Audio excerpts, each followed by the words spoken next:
Welcome to the Informed Conservative Podcast, where along with the Informed Conservative blog, we bring you the best in conservative news, opinion, and conversation. Visit us online at informedconservative.us, follow us on Twitter at ConserveBlog, and join the conversation on our Facebook page. Good morning. It's Saturday, April 20th, 2019. Thank you for tuning into the Informed Conservative. We are broadcasting live, as always, from our studio in New Jersey. You have to excuse my voice this morning. Of course, a guest that I've been looking forward to for a couple of weeks is on today, and I woke up sick. So, again, I apologize for my voice, but we're going to have a great show today. Today, our very special guest is investigative journalist and conservative activist Laura Loomer. If you'd like to speak to Laura, give us a call, 646-564-9883. Laura, good morning, and thank you for joining us. Good morning. Good morning. Thanks for having me. Laura, I've been looking forward to this for a couple of weeks now, and I want to thank you for coming on. You know, I obviously have seen you on larger journalistic endeavors like Fox News.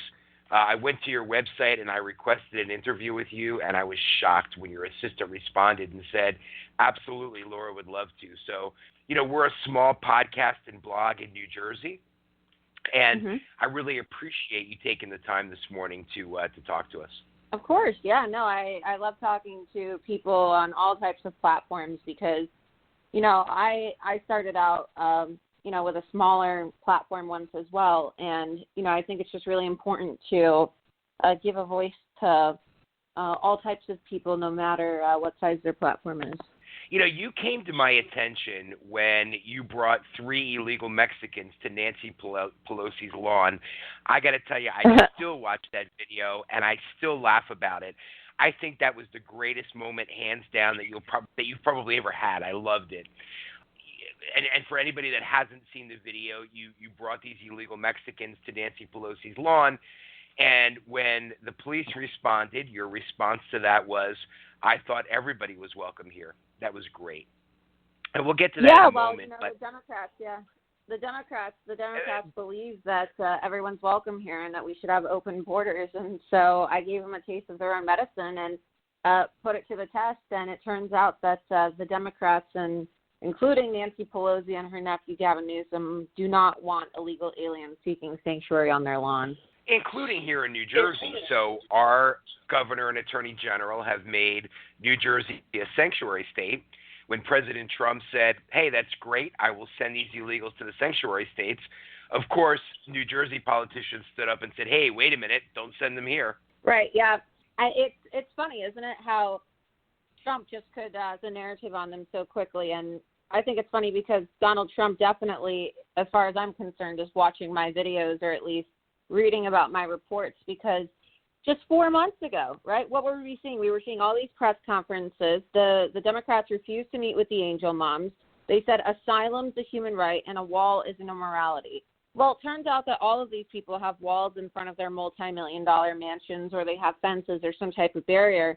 And when Donald Trump this last week said that he was going to send all the illegals to the sanctuary cities, every single Democrat is now, anti-immigrant? Does that make them a racist? Does that make them a bigot? Does that make them a hater because they don't want to accept all of the illegals into their cities or to their home? I assume they all added 5 feet to the walls in front of their houses this week. Well, it's just mind-blowing hypocrisy. But I think the American people are starting to wake up, and I think that a lot of people on the left are starting to see how outrageous the Democrats truly are, and that this is all a game, right? Even if Donald Trump were to cure cancer and give Nancy Pelosi every single thing that she would want, she would switch her position so that she would just be anti-Trump, right? She isn't going to be happy until President Trump is out of office. He could say, all right, Nancy, you're right. I'm going to give you everything you want, and the Democrats would still be unhappy.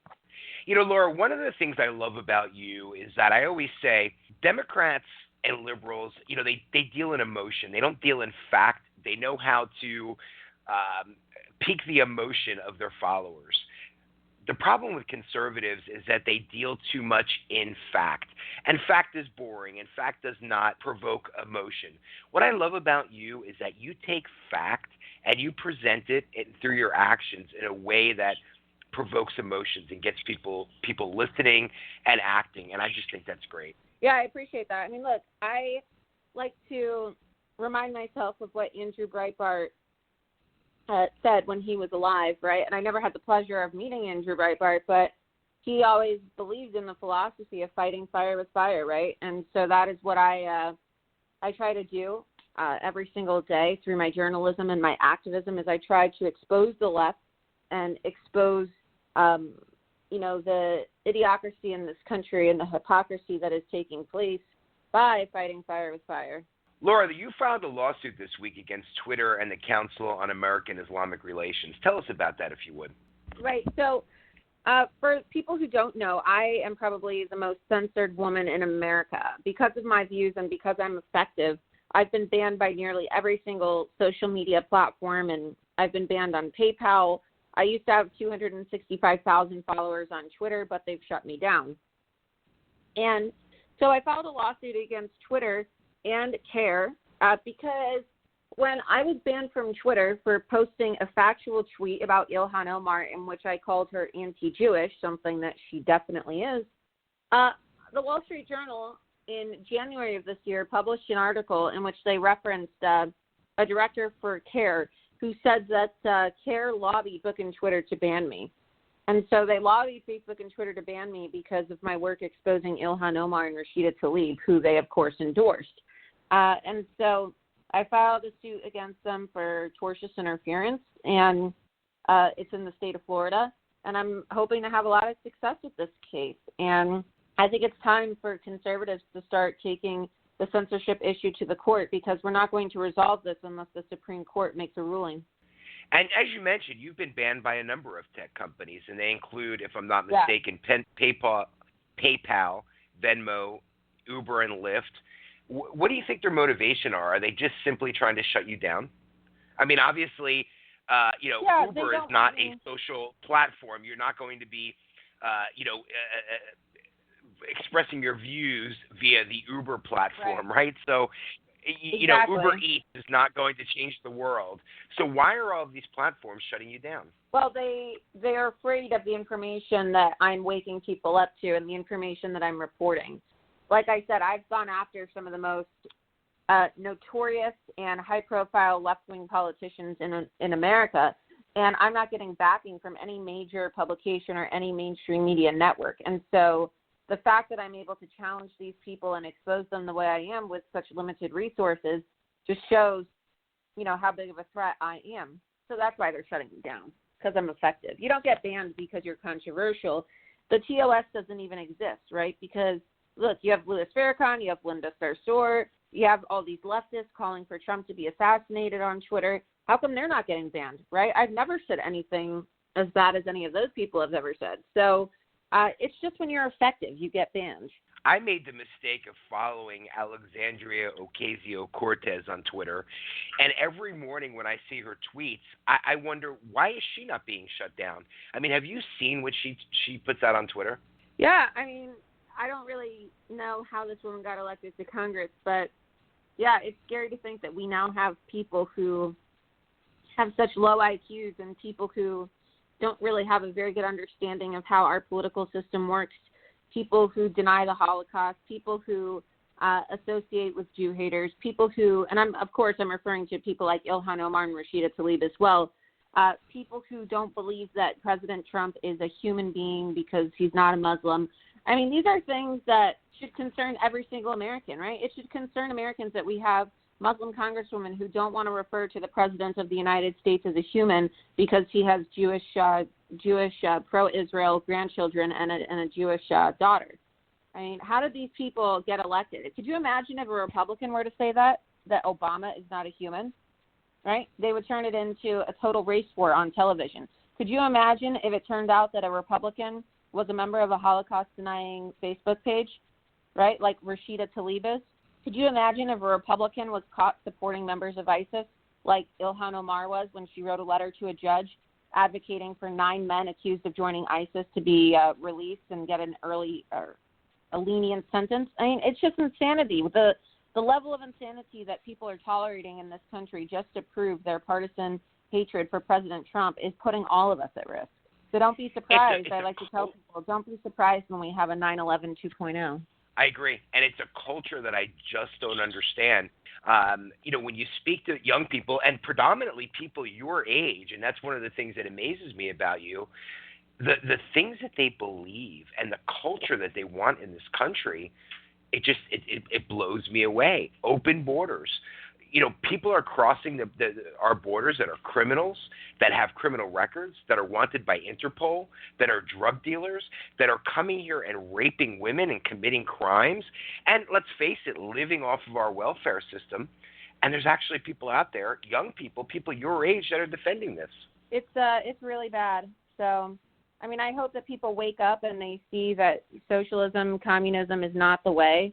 I really hope, but it's unfortunate what is happening in this country, and I think, though, that it's good for the GOP and Trump and his base because, look, not every single Democrat out there is totally unhinged, right? There were some moderate Democrats who had political disagreements, but they're not Jew haters. They're not pro-Sharia. They're not for eliminating cows, eliminating airplanes. I mean, some of the insane things that you're hearing out of the mouth of these new Justice Democrats, right? The Green New Deal, getting rid of DHS, defunding DHS, getting rid of airplanes, getting rid of the terror watch list, right? And I think that it's going to cause a lot of people on the left to vote for President Trump for a second term, whether they want to publicly admit it or not. So are you saying that cow flatulence is not the most important issue facing this country today? No, it definitely is not. Tell us about hashtag Stop the Bias. I understand that President Trump tweeted that hashtag recently. Well, yeah, so I started the Stop the Bias campaign, and I confronted Jack Dorsey during the social media hearings last year when he was testifying to Congress in September. And I called him out for censoring and shadow banning conservatives, and I warned that his censorship was going to result in a total steal of the election for the Democrats, and I pleaded with President Trump to do something. And so shortly after that, Alex Jones was banned. Actually, the next day he was banned, and then I was banned as well just about 2 months later. And so I continued to talk about the Stop the Bias campaign. It's really hashtag Stop the Bias means stop the bias of conservatives on social media platforms. And, of course, that's what my sweater said when I handcuffed myself to the doors of Twitter's HQ office in New York City, something that went viral and trended number one on Twitter, even though I don't have a Twitter account. So a couple weeks ago, President Trump actually tweeted hashtag Stop the Bias. And it's great, right, because I've never been invited to the White House, and President Trump has never publicly recognized me, but he did use my hashtag. And it's interesting because just 2 weeks prior to that, I was able to give Don Jr. a Stop the Bias hat at CPAC, and I told him to tell his father to do something about the social media bias. I was actually going to bring that up. So you've met Donald Trump Jr. You met him at an event, right? And you've had a conversation with him. Yeah, I met him at CPAC. You brought up the mainstream media not supporting you. Why do you think that is? I've seen some Fox News interviews that you've been on, but it's amazing to me as I was doing research for this interview, very little, you've done some very newsworthy things, including what you did on Nancy Pelosi's lawn, Gavin Newsom's home, handcuffing yourself to the front door at Twitter, but yet the mainstream media really does not cover you very much. Why do you think that is? Well, the mainstream media doesn't want to report on my work because I'm better at reporting than them. I'm more effective. I get more done, and I expose things and get scoops before they do. And so they don't want people knowing that I'm out there without any support from the mainstream media, beating them at their own game. And also, too, I don't really think that Fox News is on our side. I think Fox News, I know Fox News is very, very wishy-washy lately, and I think everybody who watches Fox News can tell that they are becoming more left-wing. Even President Trump the other day called out Fox News. So it's a problem, and I'm not going to let it prevent me from doing my job or discourage me from doing my job because Fox News' days are numbered. And, when you have Fox News taking the side of Ilhan Omar and the Council on American Islamic Relations, who they themselves have reported on as being a terrorist organization, and they suspend Jeanine Pirro, or, they tell people like Tucker Carlson and others to apologize for their factual, honest comments, I mean, you got a problem, right? So I would encourage people to not support Fox News. I mean, give your money to independent journalists instead, right? Cut your cable bill, save $100 each month, and give it to people who are doing independent journalism that you can that you support and stuff that you're following. Laura, I will tell you, I may not have the listenership in this podcast of Fox News or the viewers to my blog site that Fox News does, but I support you 100%. And anything you know how to contact me. Anything we can ever do here to support you, we're 100% all in. I appreciate that. Thank you. So my buddy Blake is texting me from Florida. He was going to call in this morning, but he's unavailable. And he wants me to ask you, what are your thoughts on the 2020 presidential campaign, and who do you think the Democratic candidate will be?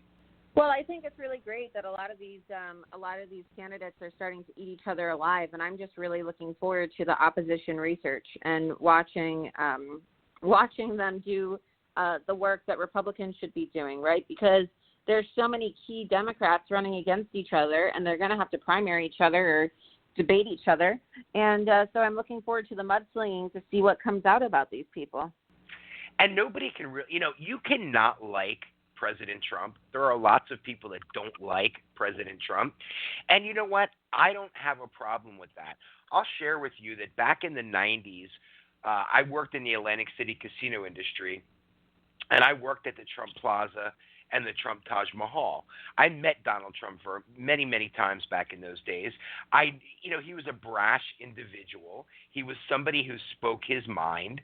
I'll never forget him in the middle of the night yelling at janitorial staff about fingerprints on brass and things of that nature. He's always been a brass guy. If you don't like him, that's fine. You cannot like him. But what people can't deny is that our country is doing great. Unemployment is at record lows, and not only unemployment in general, but unemployment for African Americans, unemployment for women. Our economy, the stock market, is breaking records. Our country is doing well, much better than we ever did under Obama. No, we are, right? And so that's why I think it's insane when you see people not supporting President Trump. And so, I would just encourage people to kind of wake up. And that's why I predict there's going to be a lot of people on the left who see through this insanity, and they're like, wait, I am making more money. Wait, I am doing better. Wait, I am having more success with President Trump. And I think that people are going to kind of wake up and maybe secretly, right, out of fear of pressure from their friends, leave the Democrat Party and then come over to the right side. Laura, I have a burning question. Ever since I knew you were coming on this podcast, I've wondered to myself, why do you do what you do? Well, I do what I do because, I have a need for the truth, and I think that the truth must always prevail. And I have a strong sense of justice. And I think that when you look at the profession of journalism, right, or the fourth estate, journalists are supposed to be watchdogs for the American people, right? And now what we see is that there is no watchdog organization any longer. Journalists are now more like activists in the sense that they are outright lying to the American people, right? Just look at what's happening right now with the coverage of the Mueller report. Outright lying to the American people instead of serving as the watchdogs that they need to fight corruption. You almost never hear about stories of importance on the news anymore. The media covers things up. They distort language. They don't report the truth about, Islam in America. They don't report the truth about actual hate crimes against conservatives. They don't report the truth about the success that President Trump is having. And so take it upon myself as an independent journalist and inspire a generation of citizen journalists to kind of replace the legacy media and carry on the tradition of journalists actually serving as watchdogs. And there's an expense, Laura, to what you do. People probably don't realize this, but there's an expense to what you do. Hosting a website is not free. Travel is not free. All of the things you do is not free. You don't charge for what you do. You don't charge for your website. Folks used to support you via Venmo, via other means, and now you've been banned from those platforms. How can people support you financially today? Well, people can support me by going to my website, lauraloomer.us. You can subscribe to my website to sign up for my emails. And on my website, you can see there's a button there that says donate, and they can support me financially there. But people can also go to freeloomer.com, and you can support my lawsuit against Twitter and CARE. It's going to be very expensive. I'm going up against an actual terrorist organization and one of the biggest, most powerful tech companies in the world. And so I need to raise a lot of money. I need to raise at least $300,000 for this lawsuit. And so people can go to freeloomer.com and they can make a donation. Let me give you this example. You do what you do to get the word out, to get the information out. I assume to energize conservatives across the country. I do what I do because I want to energize conservatives here in New Jersey. And people don't realize the personal sacrifice and the expense to what we do. And I'll give you a quick example. We had a local candidate here in South Jersey in 2017.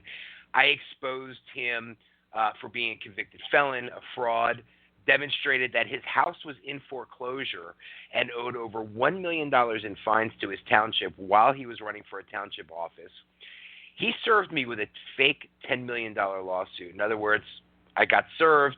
I went to the court. It turned out it was fake. It wasn't even real. And he did so in an attempt to shut me down and get me to stop talking about him. The following year, he ran for a county office. Of course, I continued to expose his lies, his inaccurate positions on the issues, the personal challenges he was facing, including he was charged with second-degree felony assault for beating up his kid. This year, he filed fake, frivolous criminal charges against me. So I am now defending myself in the criminal court over his fake charges because he is trying to shut me down. And he actually said in a video that he was going to shut down this blog and podcast because I was talking about him. This has all cost me lawyer fees. It's cost me time away from my business. Thousands of dollars I'm out defending myself to just one candidate that I've exposed. People don't realize, again, the expense involved in what you do. So I do hope that people will go to lauraloomer.us and support you financially because you deserve that support. You need that support. Your mission is important. And if you're going to continue to carry out this mission, I assume that you need that support. Yeah, definitely. I mean, like I said, I'm not backed by any major publication or, any major conservative network, and George Soros isn't paying my bills and cutting me a check. So I rely on the support of everyday Americans who like my journalism and like my videos, watch my Loomered videos, and I hope that I can keep doing what I do. But you're right, it is very expensive. I have to pay for legal fees. I have to pay for traveling expenses. I have to pay for production costs. It's very, very costly. Laura, you recently praised Vice President Pence for calling for the removal of Ilhan Omar from the House Foreign Affairs Committee. Talk to us about that. Yeah, so, I did a lot of work investigating Ilhan Omar in the last year or so, confronting her, exposing her for her Jew hatred and her support for terrorist organizations. And so recently President Trump called for her to actually resign and be removed from the House Foreign Affairs Committee. And when you're on the House Foreign Affairs Committee, right, you have access to classified information. And so, I just want people to know a woman who advocated on behalf of 9 men accused of joining ISIS has access to your classified information. And I find that to be extremely problematic, right?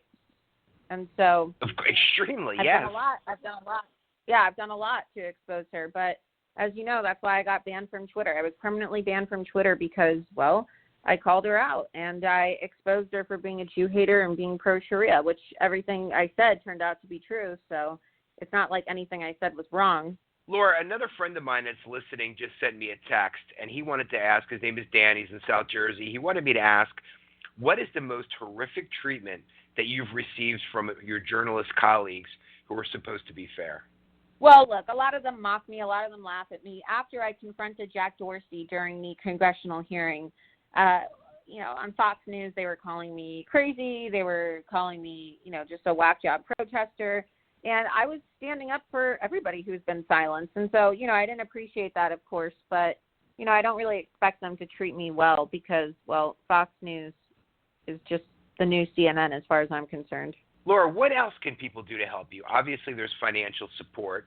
Do you invite people to come out? For example, I did see that when you handcuffed yourself to the front door at Twitter, you did invite people to come out there. But do you invite people to join you out there, or do you take more of a surprise approach and we kind of learn about it afterwards? I take more of a surprise approach, but, whenever I have protests, like if it's a protest and not just a loomering or a confrontation, I will invite people to come and attend. And so, I'm always looking to meet new people, and I think it's great when people in the community get involved.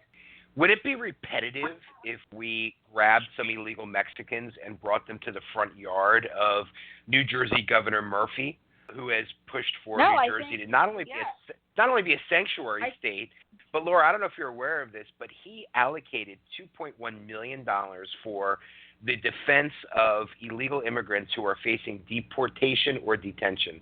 I think that we should make every Dem yard a sanctuary yard, and so I'm fully in favor of doing that. Wouldn't that be great if we could do an organized effort across the country to everybody is welcome here. Here's your illegal immigrants. Yeah, right. I am totally in favor of putting more illegal aliens on their yards. So, Laura, what else didn't I bring up that you would have liked me to ask? We pretty much covered a lot. We covered a lot. I would encourage everybody to fight back against the censorship and the deplatforming. Even if you can't go out and, confront people yourself, you can call your representatives and you can ask them to stand up for those who have been silenced and censored, because it's a serious issue in this country and it needs to be dealt with. Laura, give people your website address again, the way to donate to your campaign, as well as the way to support your lawsuit again. Right. Well, people can go to my website. It's lauraloomer.us, and you can subscribe and sign up to get my weekly email updates, and you can also support my work there. And people can also go to freeloomer.com, sign the petition to stand against social media bias, and you can also make a donation there as well to support my lawsuit against CARE and Twitter. Laura, I just received another text. My buddy Dan in New Jersey is asking, do you have any plans to run for public office? Yeah, I'm thinking of it. I may run for Congress because I've been seeing just how crazy things are in our country now. And look, if people like AOC and Ilhan Omar and Rashida can get elected when they openly support terrorist organizations and promote communism and socialism, then I don't see why I can't get elected. I will move to Florida just to vote for you. Thank you. I appreciate that. My buddy Dan is also asking. I might run. I hope you do. I really do hope you do. There are enough radicals on the left that are now holding office, like you said. It would not be outrageous to think that you could hold political office. Yeah, I don't see why people think I wouldn't be able to run. If they are, why can't I? Absolutely. And you have a name. My buddy Dan is also asking, is there anyone out there that's not thrown their name in the hat for 2020 that you think could give President Trump a run for his money? No, there's no one that can run against President Trump and win. Nobody. I happen to agree. As I said earlier, you may not like the man, but you cannot deny what he's done for our country. Yeah, why wouldn't you like him? There's no reason to not like him. You know what? There's Again, I'll admit, I am a huge supporter of our president, but I'll admit, as I said earlier, his personality does put some people off, and I see that. I see how people could be offended by his personality and maybe even by some of the things that he says and how he presents himself. I get it. I understand. But you cannot deny what he's done for our country. Yeah, and look, there's a lot of people out there who don't want to accept President Trump has been good for our country, and you're right, you can't deny it. But unfortunately, I think that our mainstream media is inducing some sort of psychosis into the general public, and that's why we're seeing kind of this unwillingness to admit that President Trump is good for our country. You know, it's interesting to me because I was never a supporter of Obama. Never. Not for a day. However, I did see him on some television shows such as Jimmy Kimmel. He did Comedians in Cars Getting Coffee, I think it was called. He did some television shows where I thought to myself, Barack Obama is probably a pretty nice guy. In other words, he's probably a pretty fun guy to hang out with. He's just not a great president, and I don't agree with his positions on very important issues. And, the same can be said for President Trump. You may not like the guy. He's absolutely, history will demonstrate, standing on the right side of the issues. I completely agree with you, right? And it goes, the same can be said about our First Lady. I mean, it's incredible how Michelle Obama can be on the cover of all these fashion magazines, and they can be invited to all the, the comedy shows. And you've never once seen President Trump get invited or Melania featured on the cover of a fashion magazine, right? And so there really is this unfounded, kind of unfair discrimination that's taking place against President Trump and his family. And he's a much better president, a much better leader than Obama. 100%. Laura, as I'm looking over my notes here, there was a question I didn't ask you that I wanted to.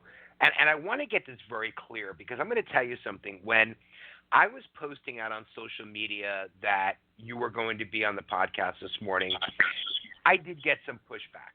I even got some pushback from conservatives that accused you of hate speech, that accused you of racism. I disagree with that 100%.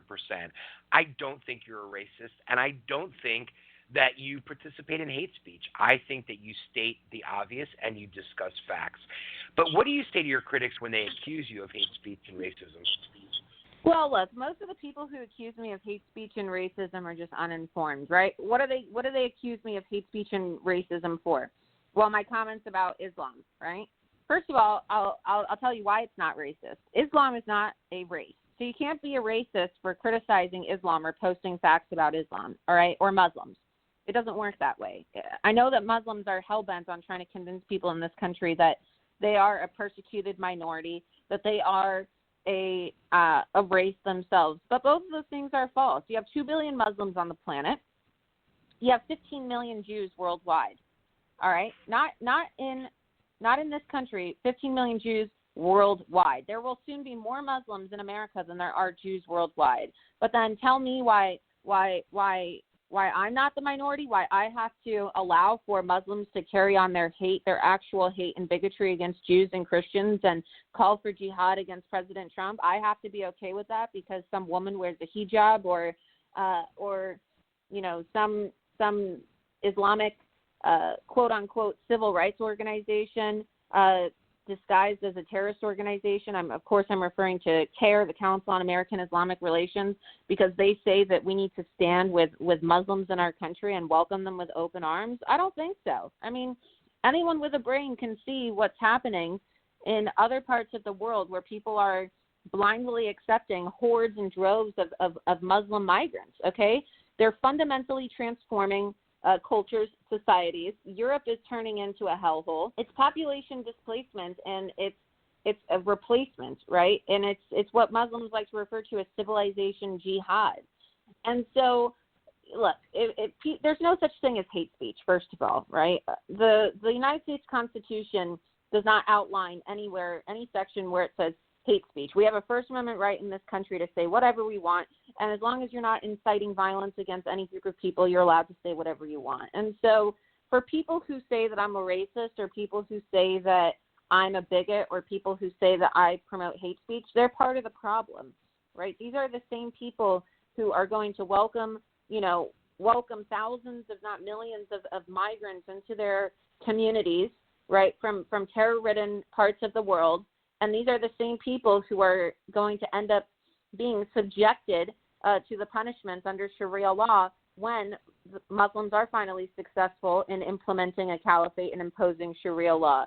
And if you think that's crazy, if you think it's a conspiracy theory, well, it's time to wake up. It's time to wake up because in 2004, in Annandale, Virginia, during an FBI raid of one of the senior Muslim Brotherhood officials' homes, they found documentation that shows that the Muslim Brotherhood has an active plan to take over and implement a caliphate and impose Sharia law in the United States of America. And if you don't believe me, and for those who are still hell-bent on accusing me of being a bigot or a racist or a hate monger, go look up the explanatory memorandum.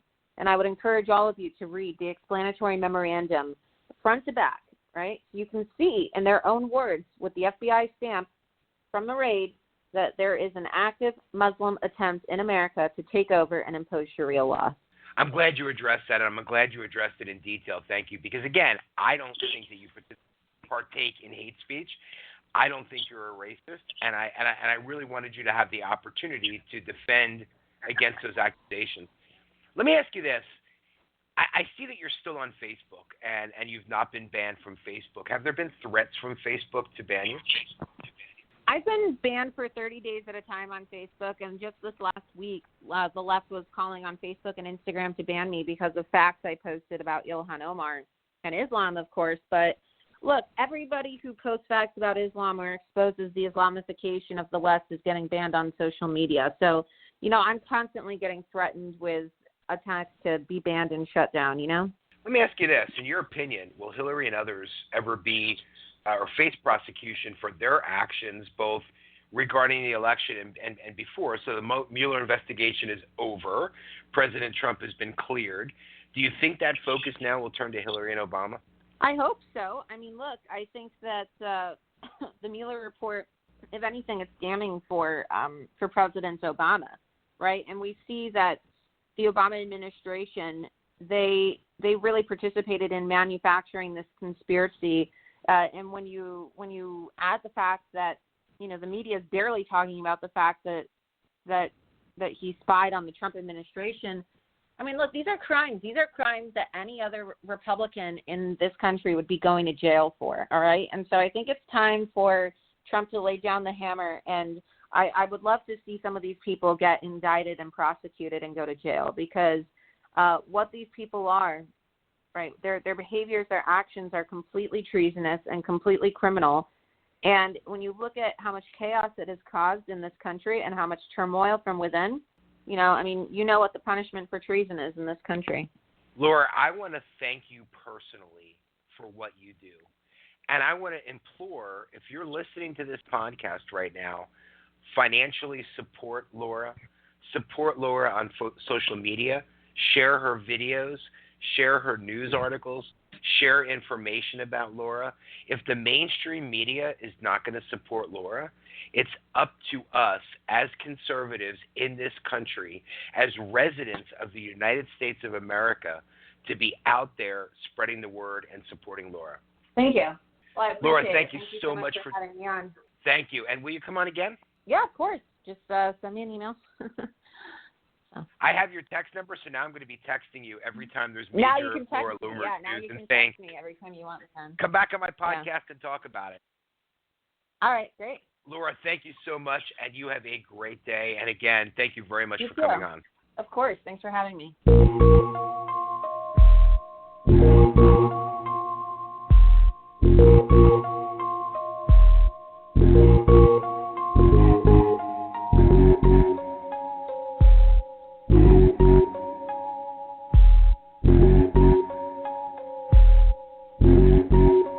Human Capital Consultants is the premier talent acquisition and human resources consulting partner to startup and mid-market organizations across the United States.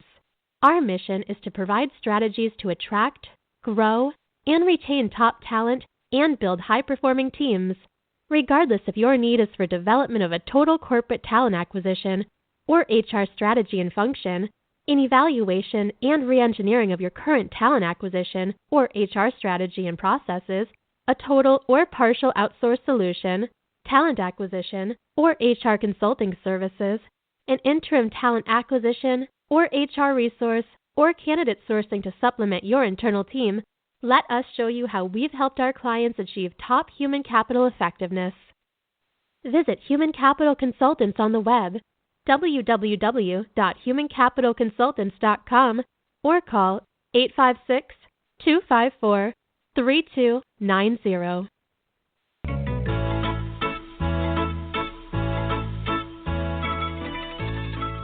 Mama's Balls makes meatballs like Mama used to make. Balls, sandwiches, salads, flatbreads, pasta, and more. You can't beat Mama's meat. Visit them on the web at mamasmeatballs.com or at 26 173 Haddonfield Road in Pennsauken, and tell Mikey Balls you heard about Mama's Balls on The Informed Conservative.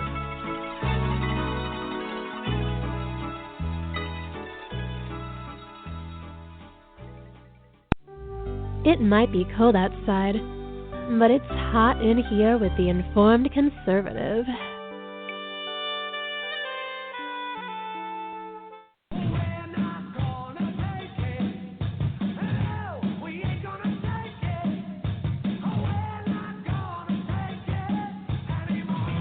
What happens when a former GOP chairman and a political operative co-host a radio show? You get a lot of BS. If you had a lot of BS, so have we. Bob and Steve in the morning, Saturday, 8 a.m. Tune in Saturday mornings, where you'll hear our voice. And we want to hear yours on The Bob and Steve Show. Tune in to The Bob and Steve Show every Saturday from 8 to 10 a.m. on Cruisin' 92.1 WVLT in South Jersey, or online at WVLT.com. Thank you for listening to the Informed Conservative Podcast. Visit us online at informedconservative.us. Follow us on Twitter at ConserveBlog, and join the conversation at our Informed Conservative Facebook page.